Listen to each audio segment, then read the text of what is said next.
we go. 3, 2, 1. Boom! And welcome to the Big Honker Podcast, brought to you by Dive Bomb. I'm Jeff Stanfield with the world famous Andy Shaver. Yes. And Dive Bomb's got some stuff.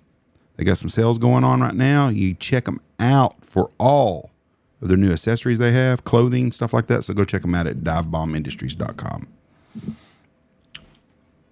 You hear me? You lose me? You got me there?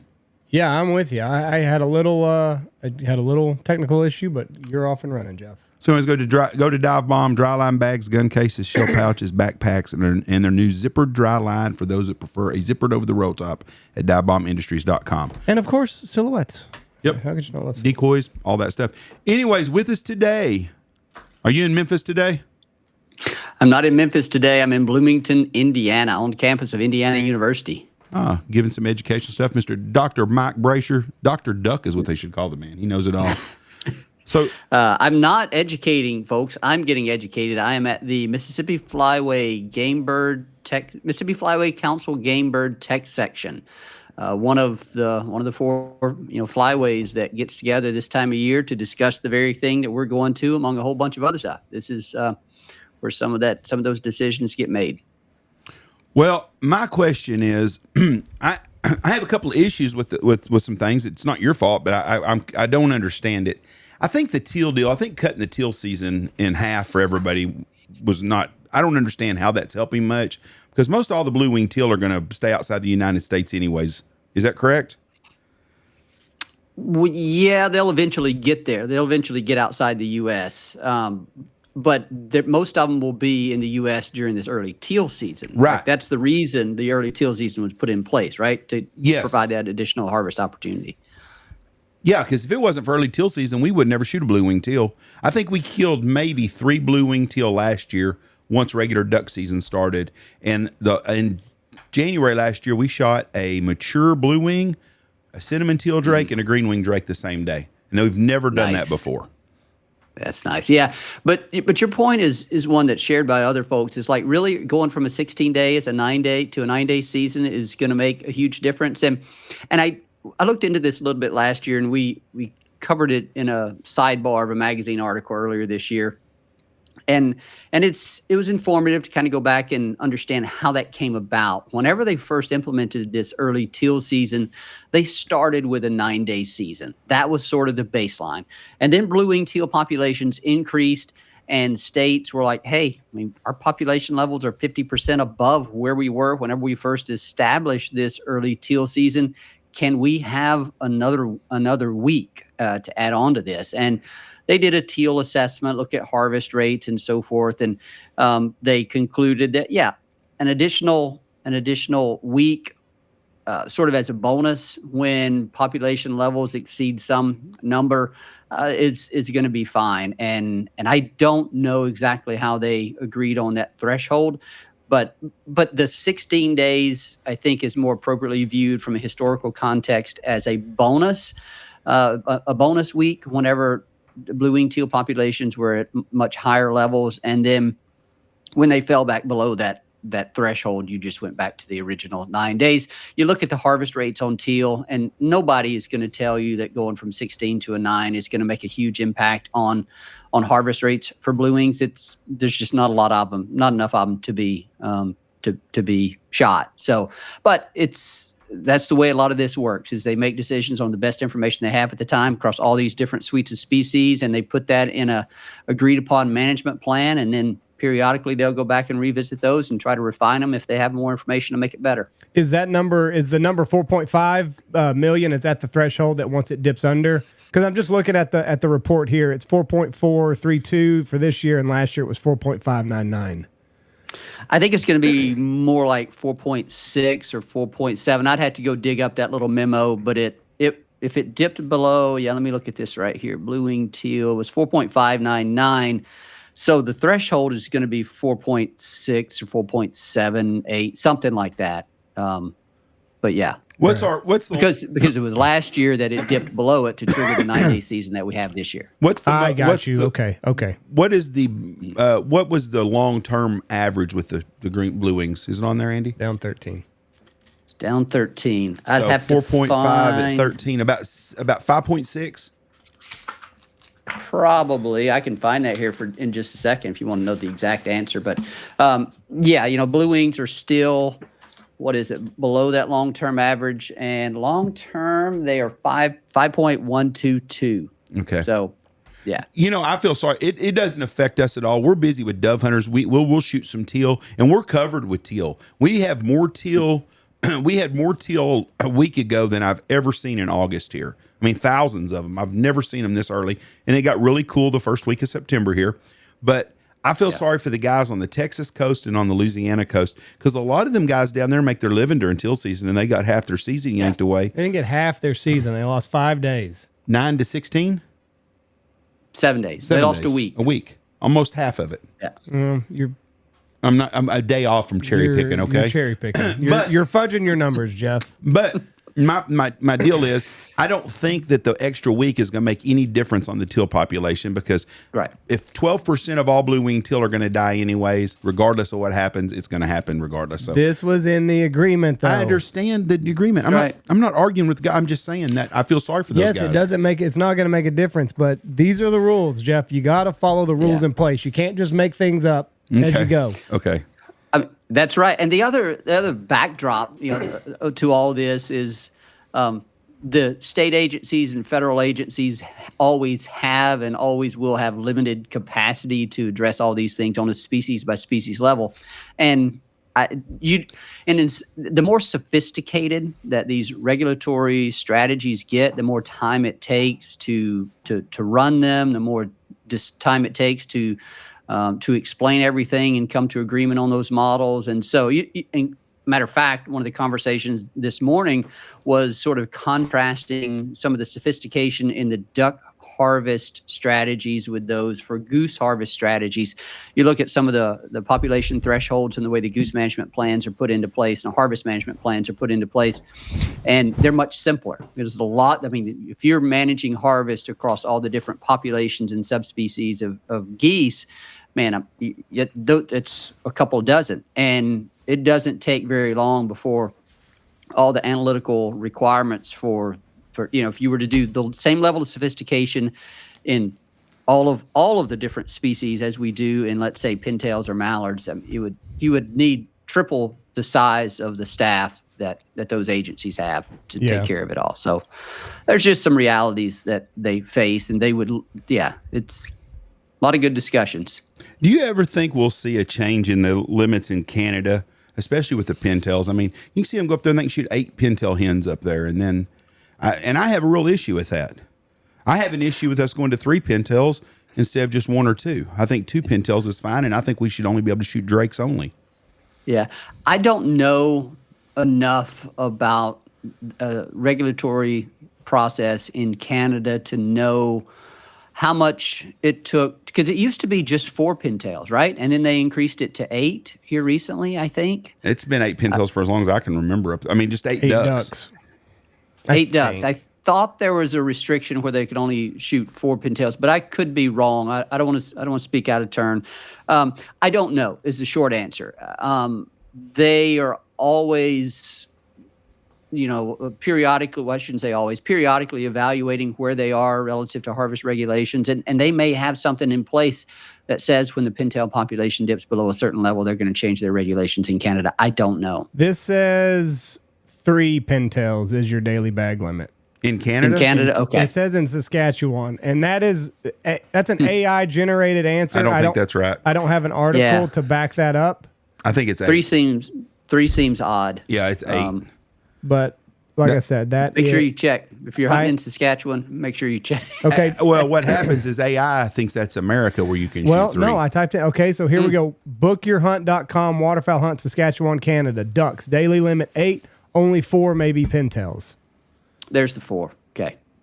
So you can't just shoot 8 pintails. So there is a species differentiation there in Canada. So you were wrong again, Jeff. I'm 0 for 2 today. But I don't. One of the things in Canada, it's okay. That's why we're here. The argument used to be in Canada, there's not that many hunters, and there used to not. Well, since social media has come around, Canada has exploded with waterfowl hunters, do-it-yourselfers and stuff. I think they. If you're talking about non-resident hunters, That has increased in Canada. I don't know the exact numbers right offhand. I have that data somewhere. I looked into it a few years ago, but I hesitate to offer a guess on that. But if you look at resident hunters in Canada, those numbers have declined substantially over the past 2 decades. And the harvest statistics that come out of Canada, it's not a big number compared to what we see in the States. Despite increasing number of non-residents going to Canada. So, Okay. Now I'm 1 for 1. I'm not 0 for 2 because I'm looking up on the Canada.ca. All ducks combined, daily bag limit 8. Season September 1st to December 16th. But the provinces have the ability to go more restrictive than what the federal regulations allow. So you could both be right. There's that possibility too. Dr. Mike, just help me out here, okay? I have to listen to Andy all the time. I have to be very careful, measured whenever I'm talking about regulations, right? Right. Yeah, he can't just fly from the seat of his pants like you can there, Jeff. He's got to. Yeah. Okay, this was in Saskatchewan too. Summary of migratory bird hunting regulations in Saskatchewan, August 25 to July 2026. You can shoot 8 pintails there by the deal. So Andy's going to, who are you going to text somebody in Canada? Texan, yeah. You going to text Ben Commodore? Travis Schneider. Okay, Travis will know too, but it is 8. Anyway, so that's my thing I have an issue with. I think that I don't understand why the pintail limit increased if we're having a drop in pintail numbers. Explain that to me. Well, pintails, if you look at the numbers in this year's report, pintails increased, I think 13% over last year. Now, you can look at the statistics on that and you'll say that, all right, that's technically not a statistically significant change from last year, but the estimated number did jump up to 2.2 million. The thing but nevertheless, your point, what you and others are kind of looking at and focusing on, and sort of rightly so, is they're down 41% from their long-term average. That long-term average includes data from back in the 70s and 60s and maybe even 50s. It's a 1955 through 2024 long-term average. And so that includes population levels of pintails when they were at like 10 million, 8 million, things of that nature. And then the Canadian landscape that was so productive for, even when it was in this sort of early agricultural stage, the agricultural practices that they used at that time, where they rotated fields annually, not everything was in continuous production, that produced a landscape that was highly productive for pintails because they liked to nest in that shorter grass that tended to show up in those idled agricultural fields. So you had, 30-40% of that agricultural landscape every year that was idled, and that was tremendous nesting habitat for pintails. And so it's presumed or thought that that's what generated some of those super high population levels of pintails back in the 50s, 60s, 70s. But then agricultural practices in prairie Canada changed, where they went to sort of continuous cropping. They're cropping year after year after year. And a lot of times they're growing wheat. Those pintails go back and they nest in the wheat stubble, and then along come the implements that disturb those nests, and then pintails don't re-nest as much, and yada, yada, yada. So over the long term, we have seen a dramatic reduction in the capacity of that landscape, the prairie landscape, to support pintails. So what you've seen is just a fall off in the potential for us to grow pintails. We're never getting back to 5, 6, 7 million pintails, not with the way the landscape is right now. So that down 41% isn't as meaningful as a metric from like, okay, how concerned should we be about pintails right now? We've kind of diagnosed the issue. We've done a lot of science to understand what's going on there. And if you look back over the past number of years, you'll see pintail populations that have sort of generally stabilized at a lower level. I'm going to look at the graph right now. Since the mid 1980s, pintail populations have been pretty stable from like a 1.9 up to 4 million range. They bumped up to 4 million about 10 or so years ago, or 15 years ago. But we're at this lower level in terms of pintails right now. And so they've collected additional data over the past 10 years and done some more advanced modeling to understand pintail population dynamics. And what they have found, and that modeling included sort of trying to evaluate the effect of harvest, that the incorporation of new data, sort of additional years of data, and new models told them that the pintail population can sustain a little more harvest pressure than what we've been putting on it. At least that's what the model is suggesting. And that's the way these harvest strategies are developed, and that's sort of the foundation of them. And it's a science-based approach to making these decisions. As long as we have those same data collection protocols in place this year, next year, the years after, then we're going to know what the true effect of that is. And then that information will be incorporated into the model, and they'll continue to update it, and they'll make adjustments if necessary. So this is a science-based adjustment to the pintail harvest strategy, and is considered interim because they do recognize that they need to evaluate the effect of the 3 pintail bag limit on harvest rates and population size next spring. And they're going to do that. And so this is a process of using science to make better decisions and learning as we implement those decisions. When was am I right or wrong? I got to eat a little bit of crow here first, Dr. Mike. It is Okay. it is 8 period in Canada, at Alberta specifically. Okay. So I can't talk about the other provinces. I talked to a guy in Alberta. It's 8 ducks. And Saskatchewan is too, because I just read it. Okay. Now, Hold on, I'm gonna finish my sorry, question I'm sorry. now. You just let me crow and Well, I knew when you walked take your in, victory lap. Andy walked out with his phone. He come in and he wasn't that shit eating grin, so I knew that that I was right. Okay, so Yeah, the tail. there was no You had mystery it. there for me. When was the high limit? Did you say in the 70s when it was at 10 million? Probably. Yeah. Golly, I have that also have that in a graph somewhere. If I knew we were going to talk pintails, I could look some of that stuff up and refresh my mind. Okay. I hunted in the 70s, and I don't remember ever having. We shot pintails because it was 10 million or it was the limit was 10 because we were on the point system growing up. I don't remember shooting a lot of pintails ever. I mean, we did have some, but I also done more duck hunting back east to where I am now, and we didn't have as many pintails as we do out here. I wish I would have remembered what the pintail. I remember shooting lots of mallards out here, but I don't. Well, yeah, remember. you could shoot. Yeah, but you're right. Whenever there were a few years where you could shoot 10 Drake pintails under the point system. You could shoot 10 of either. 10-point birds. Either female or male. It didn't have to be just males. It was 10 boy. It was pintails were 10-point ducks. The only duck that I think there was a female restriction on that, at least in one of the years. Okay, in Texas, it was as a kid growing up, we could shoot 10 ducks. And the only thing that I remember that was a sex difference was mallard hens. Was the only duck that you could I think mallard hens were 70 or 75 points, and mallard drakes were either 25 or 20. I think they were 20. Yeah. You could shoot, because you could kill 4 mallard drakes and a hen and have your bag limit, which is basically what it is now anyways on mallards. Yeah.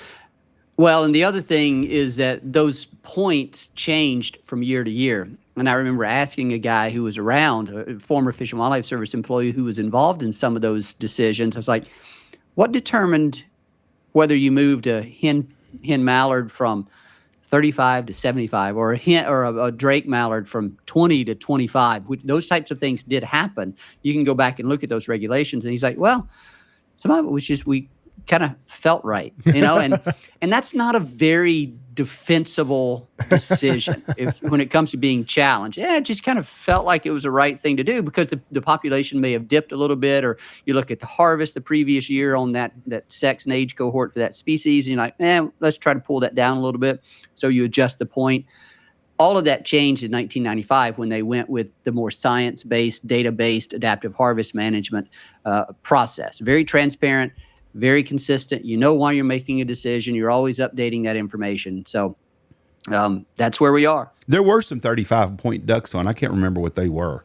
I need to look at maybe a wigeon or something like that. Yeah, I looked at that a few years ago, but I can't recall what all those are right now. It just was crazy that me and my dad and my brother legally could go out and shoot 30 pintails or 30 green-winged teal in a morning, and it was completely fine. And then we went from that to when I got in high school, it was a 3-duck limit, I believe.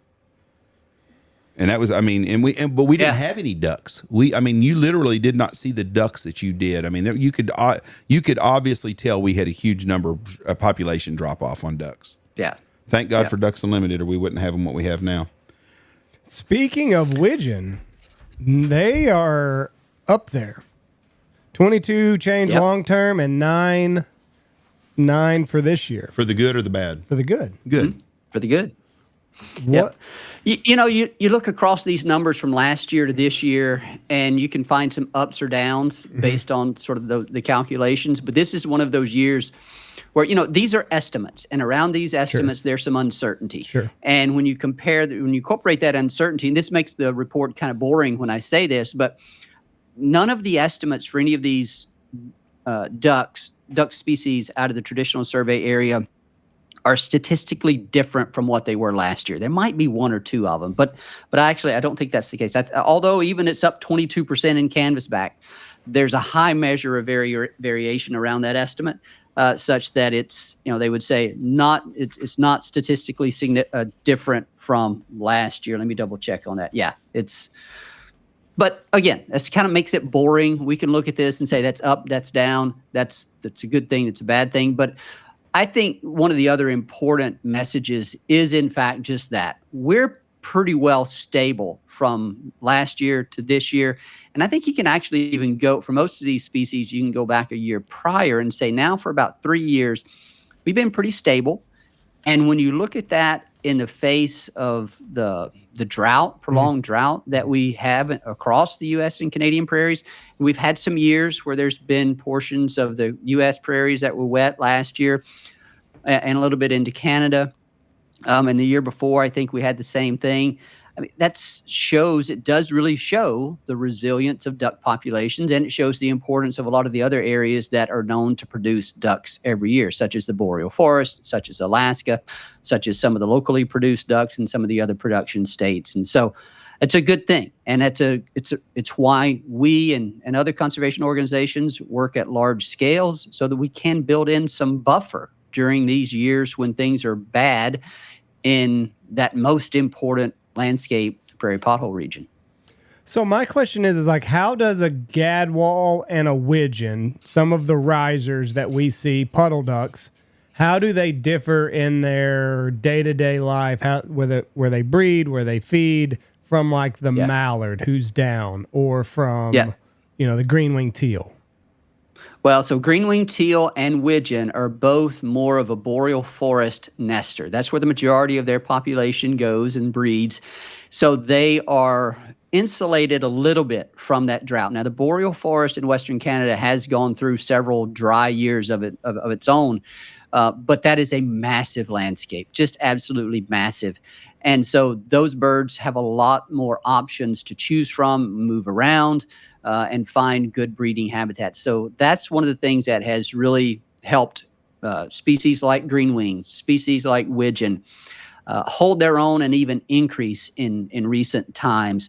Gadwall are a prairie nesting duck, and so it does cause us to scratch our head a little bit and say, how is it still up as much as it is let me look at it here. It's up 17% from the long-term average. How is that possible given the drought that we're seeing? They are a later nesting species, and one of the things that we've seen the past couple of years is rain arrive on the prairies during, let's say, May and June. So if there's any species that would benefit from the timing of that rain more than others, it might be gadwall. You would think blue wings would too, but they haven't responded quite the way we expected them to, and that's a little bit of a puzzle. And we're always going to have those types of things. When we break this down at a species-specific level, within any given year, you're going to find a few things that are perplexing. And that's okay. We don't claim to know, we don't claim to be able to explain every up or down move every single year in every portion of this surveyed geography. So, yeah, and the other thing, this is probably the right time for me to acknowledge the U.S. Fish and Wildlife Service, Canadian Wildlife Service, state, provincial agencies, and all four of those flyways, member agencies of those four flyways, that are the ones that are responsible for collecting this data. Ducks Unlimited does not do that. We have the pleasure of helping to communicate it and helping tell their story, but it's our state, federal, and provincial partners that are ones that carry the water on this, and we're incredibly thankful to them for doing so. Are blue wings also a prairie nester? They are, and that's kind of why I said it's a little perplexing as to why they have been down the past couple of years, while gadwall may have shown a couple of little small increases. But again, we can kind of quibble about up or down 4%, 5%, and In some cases, those changes are not significant. So but don't get too bent out of shape about those kind of moves and trying to explain those. Right. We'll watch the long-term trend and kind of figure things out. Now, what is the reason scientifically that mallards nest earlier than like a teal would or a wigeon would or a gadwall? Well, so the biggest difference is that they're going to be a little larger bodied. Okay. They can tolerate colder temperatures a little bit better. They're larger bodied structurally, so they can pack on more fat and carry that back with them to the breeding grounds than can, let's say, a green-winged teal or a blue-winged teal. So they have the structural size that allows them to be one of the first birds to return back north. They also just are inherently adaptable to different nest sites, different wetland types, and exactly why that is. Like what makes one duck specialize and what makes the other one a generalist. I mean, that's going to be tied up in the genetics and how those things have developed over hundreds or thousands of years. And it's just the things that they have been able to do. And I am not smart enough to be able to explain exactly what makes a mallard a generalist and what makes a pintail a bit of a specialist, but we know they are. And so mallards can nest pretty much anywhere. They have a much wider, a much more diverse diet in terms of what they eat. I mean, they're the most widely distributed duck on the planet. So they've got some genetics about them that make them remarkable. They renest often. They'll renest up to 5 or 6 times during the summer if their nests are destroyed. Contrast that with pintails, which if you get 2 renest attempts, if you get 3 overall nest attempts from pintails, that's fantastic. Typically it's they'll nest and then they'll renest once that first nest is destroyed, but then it tapers off from there. So I don't exactly know how those, what the ultimate explanation is for those things. Now, when they're renesting, they've got the drake with them the whole time, and then nest is destroyed, and then they just go at it again. She comes back into season. Yep, so to speak. Yeah, there's a lot of physiology that goes on where the follicles, which are the what become the eggs, they begin to enlarge as the breeding season approaches. And the male will stay with that female as long as he senses that she may provide him with additional mating opportunities. And so some of my work in Canada, back from my master's degree, was actually looking at that question: how long do these drake mallards hang around with the females, or are renest attempts, or are they mating with unpaired males for those renest attempts? And we found that those paired males, the original male with which she was paired, hung around for all of those renest attempts. Now, as she progressed farther into incubation, he would move a little farther away and start roaming and exploring, but he would always be kind of coming back to close to where she was nesting, to sort of check on her, if you will. He wanted to be there in case she needed another go at it. Now, will a male, does he only have, like you said, so let's say he breeds the first hen, she has eggs. Will he go attempt to breed with another female, or does she already have her male? Yes and yes. By that time all those females are going to have a mate at that time. A male could die for some random in some random event, but male survival during the breeding season is incredibly high, like 95, 98%. Wow. So that's not likely to happen, but males do attempt what we call extra pair copulations. They try to force themselves on females that may be available. That's, again, why there's this push-pull. The male that is mated with this female wants to stay close because he doesn't want another male, because when she comes off the nest, he wants to be there with her. Right. He doesn't want another male coming in and trying to mate with his woman, so to speak.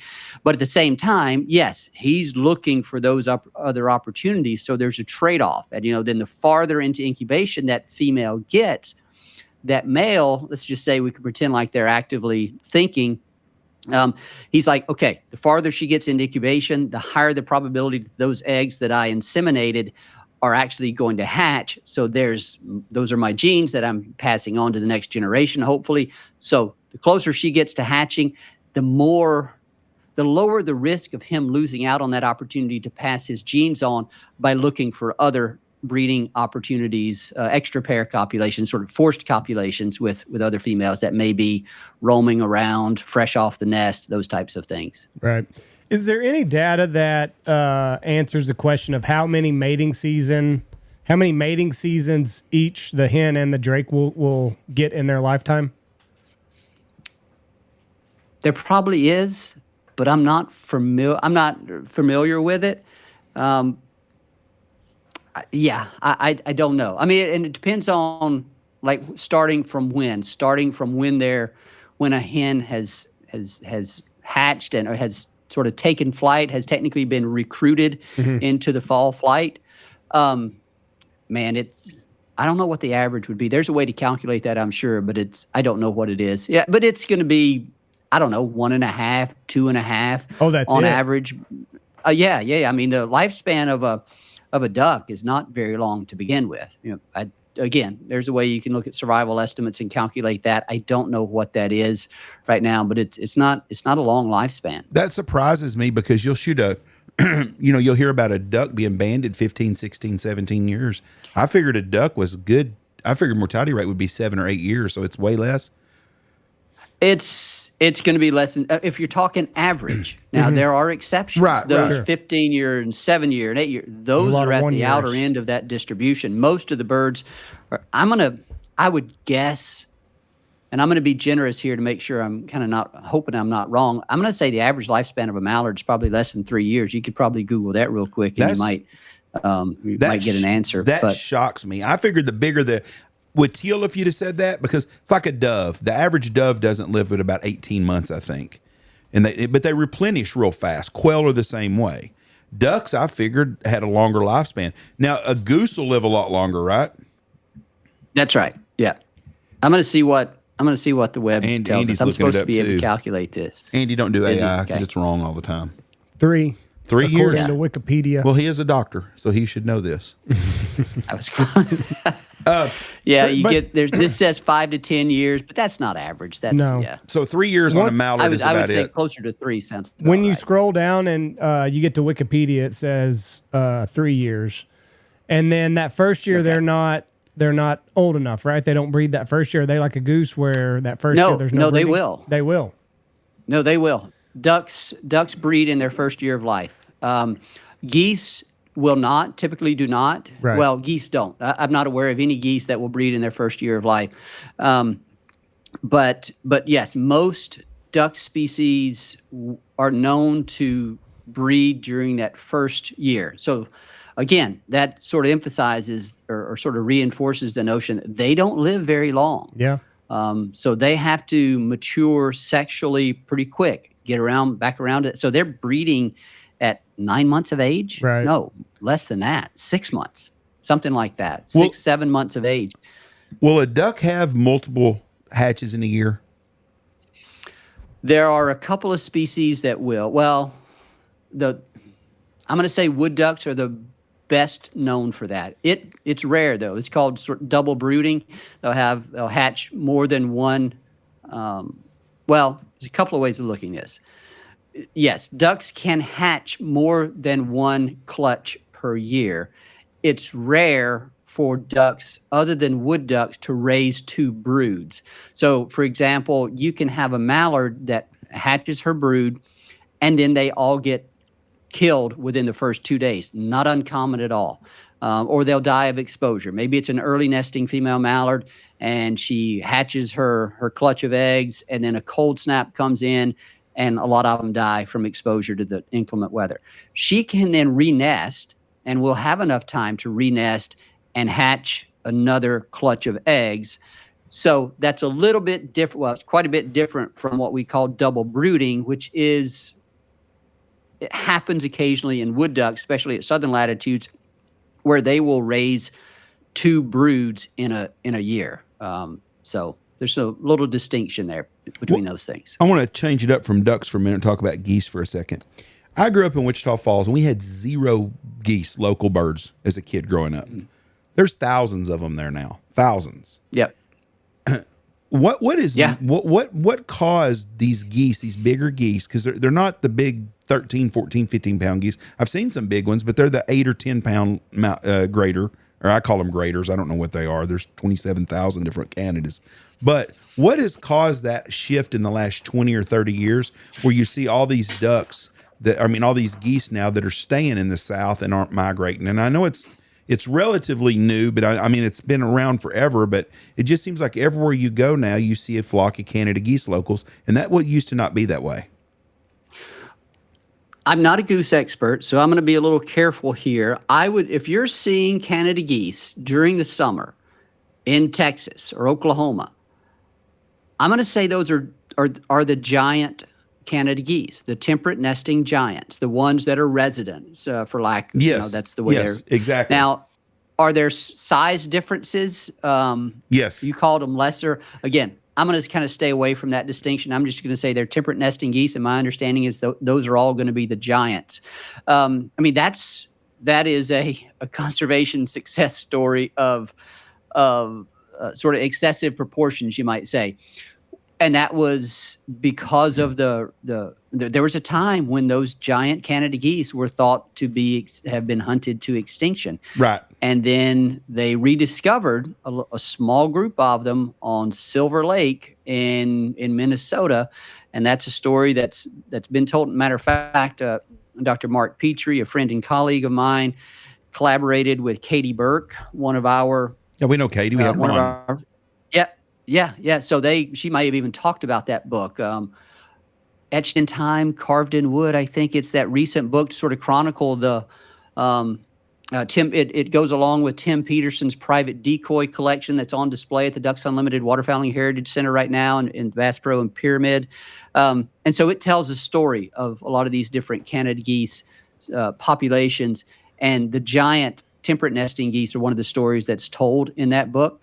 And so, yeah, that's what you see there is that excessive success of a reintroduction of Canada geese, giant Canada geese, in a number of states, and they have just taken off from there. And what's crazy, though, the ones in Wichita are not the big 13 to 15-pound geese. Like in Oklahoma City, we were there, and I saw a bunch of the bigger geese. These geese don't seem to be as big, but I mean, they're graders. When I was a kid growing up, we shot graders, lessers, or the Richardson or Hutchinsons.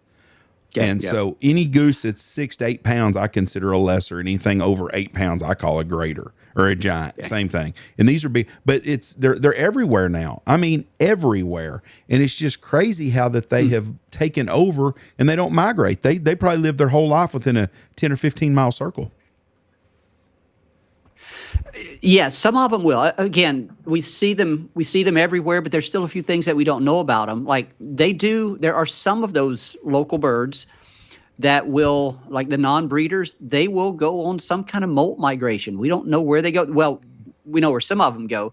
If you go up into the northern states, that the whole phenomenon of a molt migration where you get these non-breeding temperate nesters or failed nesters, they will go on these long distance molt migrations up into Canada, and then they will work their way back. I mean, it's a phenomenal and almost, you'd think, ridiculous proposition for those birds to leave, let's say, Fort Worth or Oklahoma City or wherever they are, or Detroit, Michigan, or you can go to one of those places.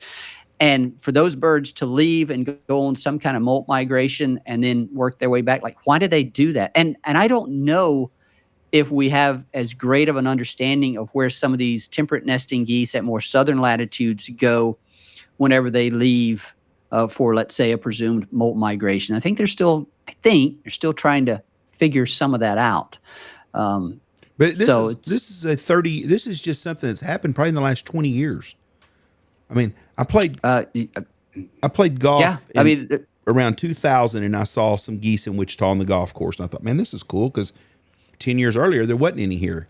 and now they are just like everywhere. And it's a new thing. Matter of fact, the college in Wichita Midwestern, they trapped, I think, 250 and euthanized them. And people were raising hell because they're crapping all over stuff. They're all the walking paths.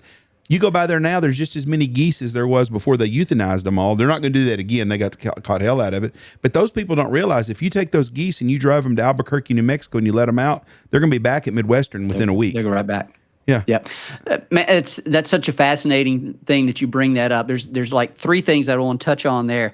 So one, we heard that discussion, like the discussion that you're having, the observation that you made, or the exact same observation, exact same challenges that our state partners, our state waterfowl biologists, state DNR folks have to deal with.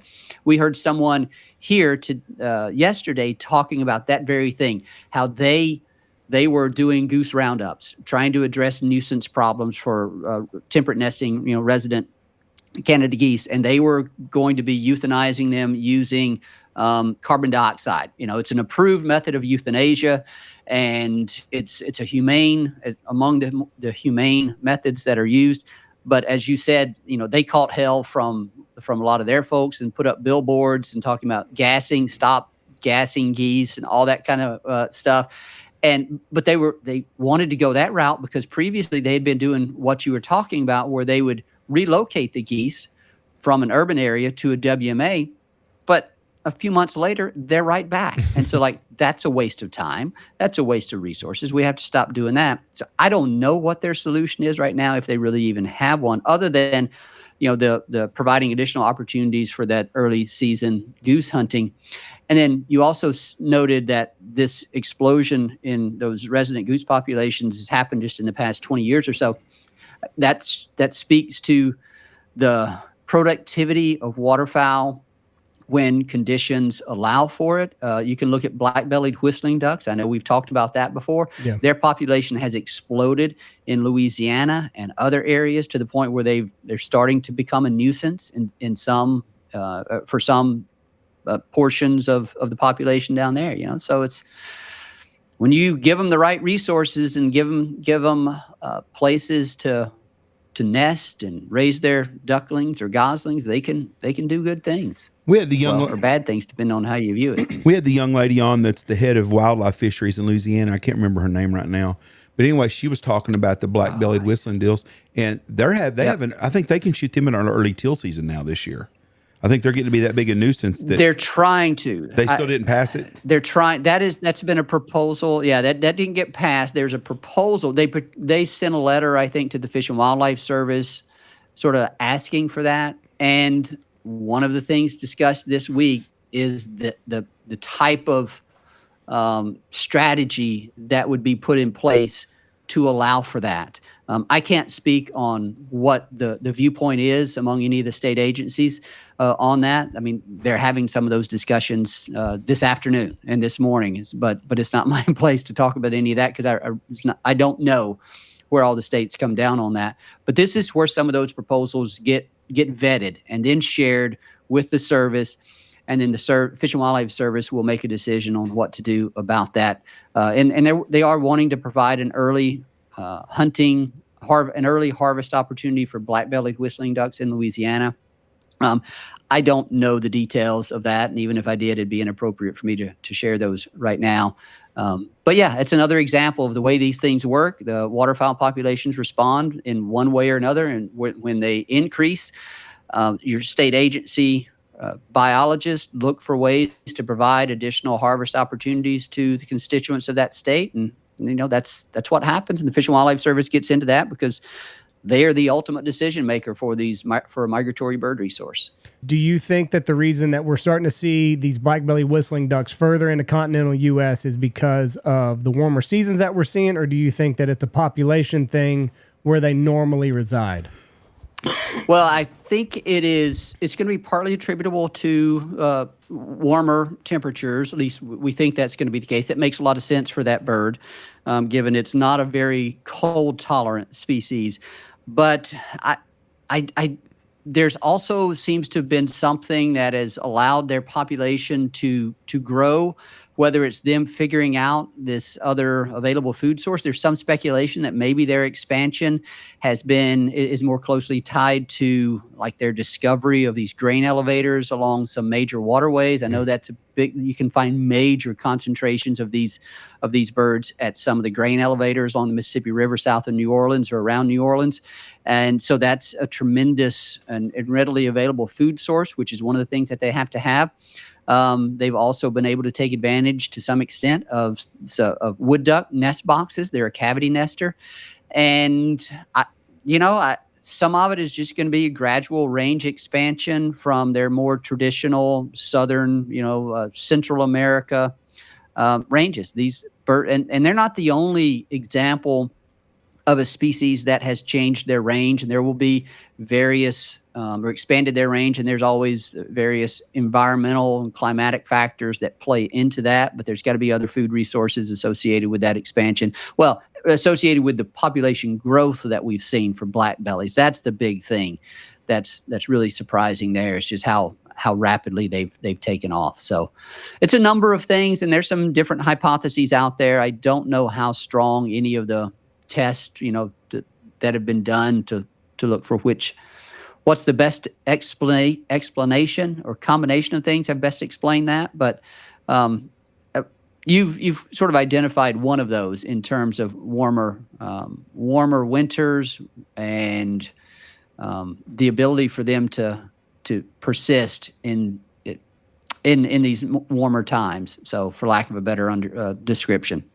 We have a flock here. We have a guy that comes on the podcast, photographer. But anyway, he lives about 15 miles north of us. Yeah, I and just saw an update on it just a minute ago. He's chronicled. There were 2 whistling ducks there, and throughout the spring and summer, he's like taking pictures of them every day. And I think there's like 8 in the brood, and I think it's like down to 6 now. Lost 2. But what happened? They disappeared overnight, and I told him, I said, I think they'll come back. And someone. And then his brother called him later and said, no, they moved to another pond. And I guess they will take their brood and go from where they hatch, and they'll walk them somewhere else to raise them. He just had an update on them now, and I think there's 6 of the 8 or 10 are left now. But they took them like a mile, walked them cross country a mile, the mom and the babies, to another pond. Yeah, they'll do that. Ducks of different species will walk those birds, those ducklings, day-old ducklings, week-old ducklings, long distances. It's pretty amazing. I mean, I just saw it. Wyman just had that posted a minute ago, an update on that earlier. I noticed it, and I thought that was pretty interesting. And I was going to talk to you about that. I'll tell you another interesting thing. There's 1, 2, 3, 4. There's 4 left. The mom and dad, and there's 4 left, and they're getting bigger now. Oh, there's only 4 little ones left? What an amazing photographer he is, man. But it was started out with 8 or 10. Is that pretty typical to lose half? Oh, I would say so. Yeah. Brood survival or duckling survival. If you get 25 to 40% of your ducklings to make it to the fledgling stage, that's about average. It's duckling survival rates are going to be a little bit higher than some of the ridiculously low nest survival rates that we hear about in some areas. But yeah, 25, 40%, something like that. That's sort of a normal range. Man. So you'll lose over half of them. You think about it, though, Andy, you're talking about a pair went to 4, so they doubled their population. If that happened everywhere, duck populations would skyrocket. There's another interesting thing I've noticed around here over the years, and especially the last 10 years, is we don't winter a bunch of cinnamon teal here. They're very rare. But we've got one place that we hunt that we kill cinnamon teal on every year. Nobody else in the area. Don't tell anybody. Just don't tell anybody where it is. Well, they can't. It's all private. They can get their butt in trouble. But every year, and we killed one behind the lodge a couple of years ago. But every year we kill a cinnamon teal over there. Every single year. Nobody else ever kills a cinnamon teal in our area that I'm aware of. Really? Any of those ever banded? No, that would be the creme de la creme of the thing if that happened. Yeah, I wonder if they wouldn't be birds coming out of Colorado. There is a breeding. Is it the San Luis Valley? I think I may be pronouncing that wrong, but there are some places in Colorado, some mountain river valleys, where there's some decent densities of breeding ducks, and cinnamon teal are among those. So you're not too far from a population of breeding cinnamon teal. And it could be that you've got some that are showing a little bit of fidelity to that, to y'all's area. We know we know ducks do show fidelity to wintering areas. So don't overshoot them. You know, No, that's we one way only to think about it. we kill 1, 2, or 3 a year. But I know at the Bosque Refuge in Albuquerque, they have a bunch of cinnamon teal, and at El Paso they kill a bunch of cinnamon teal. But hell, it's closer to Memphis than it is to El Paso from us almost. It's just crazy though that one body of water is where we kill one, or where we kill a couple every year. Just out of the whole area, that's the only place that you kill them. Well, they're a beautiful duck. Beautiful duck. Oh, they sure are, for sure. I've never shot a cinnamon teal. I've seen them in their breeding plumage, and that's a bird that's on my list. We shoot a few in the spring, or not the spring. We shoot a few during early teal season every year. Not a bunch. They're not no color to them, but we will kill a few cinnamons in the early season. Hold on. Here's my question regarding the cinnamon teal, and this may be above your head. The cinnamon teal, like if you backtrack however long ago when it first came on the landscape, because it's a separate species now, right? Like it's blue, green, and cinnamon. Was it just a blue wing early on that had this fantastic color?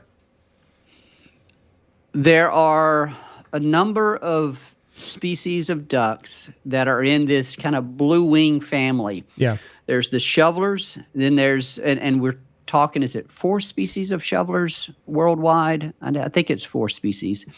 And then cinnamon teal and blue wing teal. And I'm not smart enough with my international, worldwide waterfowl to know what other species fall into that blue wing group. But they're all related at some level. I don't know what the, quote, parent species, the ancestral species would have been, off of which all of those branched. Cinnamon teal have historically and continue to be a Western blue wing, quote, blue wing teal here in North America. And then the blue wing teal, as we know it as a species, is mostly an Eastern species, east of the sort of the continental divide is where you find the separation of those, although there's a little bit of mixing. Cinnamon teal is also interesting because I think there's at least 2 subspecies, if not 3 subspecies here in the Western Hemisphere, 1 in North America and 1 or 2 in South America. So they're pretty neat birds. I don't know all of the phylogeny and what the ancestral species was, other than I know blue wing and cinnamons are closely related. I can't tell you exactly how closely related, but it's a little bit over my head. And I mean, the cinnamon could have been the parent, and then whenever blue wings, like you said, made it past that continental divide, maybe that's when they started changing. You never know. Yeah, don't know. A lot of questions. As much as we know about them, we still have things we don't know, or there are other people that may have that may know, but I don't. Ducks are so adaptive, and it's funny or just birds in general have evolved. When growing up as a kid, we never seen a white-winged dove. We have millions of white-winged dove now. We didn't see Mexican tree ducks 10 years ago. Now we have them everywhere. Yep. Years and years ago, a Eurasian wigeon was very rare. There's been a lot more of those killed on the West Coast. So just in my time of being in the hunting business over 30 years, I've seen all this. 30 years is relative, very, very just a touch of time over time. I sound like Kamala Harris now, word salad. But it's just crazy how this has happened. And what's next? I mean, I'll bet in the next 30 years, Eurasian wigeons is a very common factor in Oregon, Washington, and California, and all the Pacific Flyway. Oh, that'd be a terrible thing, wouldn't it? Oh man, what a beautiful bird! That's I know, they're gorgeous. I saw some on Coal Bay, Alaska, a few years ago. I didn't get a shot at them, but actually I did not. Well, I saw them. I didn't recognize what they were until I got back, and the guy that was with us, sort of a professional photographer, said, "Did you see those Eurasian wigeons?" I said, "Is that what they were?" He said, "Yeah, here, look at the photo." And he captured them in flight, and it's like, oh my God, they're beautiful. But yeah, it's not just ducks. It's as you said, white-winged doves, and there's other species in all sorts of other groups. Whether you're talking about some raptors, Mississippi kites have really expanded their range in a lot of places. Limpkins, that's a little water bird type thing. Sort of looks like, a sort of heron with a decurved bill. Their population has exploded. They used to be found just in peninsular Florida, but they are now all across coastal Louisiana up into the Midwest. Now, not in large numbers outside of that coastal region. What are these? To show up? What do they look like? They're called limpkin. That's it's what's all over out here. Limpkin. Looks sort of, I mean, you would think of it as a heron maybe, but it's sort of a cross between a heron and a big shorebird. If you know what a whimbrel is or something like that, it kind of is going to be reminiscent of that. Or an ibis. You know what an ibis is? Yes. You seen those? Yeah. Yes. So it's like a brownish, a brown mottled brown ibis is what it would appear. Has a real strong downward curved bill. One of the things that they have taken advantage of and allowed them to expand their range, at least this is what's believed, and it's pretty good evidence that this is the case. They eat snails. They have a specialized bill for extracting the meat from snails, and there's an invasive apple snail that is spreading, I think, kind of like wildfire in some wetland systems in coastal Louisiana, as well as in crawfish fields in coastal Louisiana. It's causing a lot of damage, eating a lot of the vegetation, and it's a very problematic snail. It lays lays its eggs above the waterline. There's these masses of pink eggs. So just invasive apple snail. And so the limpkin is able to eat those apple snails, and it has followed the apple snail across its expansion into some of these other states. And so nature's going to do its thing, man. It's really cool. We just need to try not to screw it up too much and leave spaces for it to continue to fascinate us and show all those changes and how they adapt to the landscape and the environment that's changing in so many ways. We got a new bird here too that looks like a kildee, but it's not. Have you seen them out here? They're everywhere, and I don't know. I've never seen them before, and they're just but they're like a woodcock or a snipe, but they're a little bit bigger than that.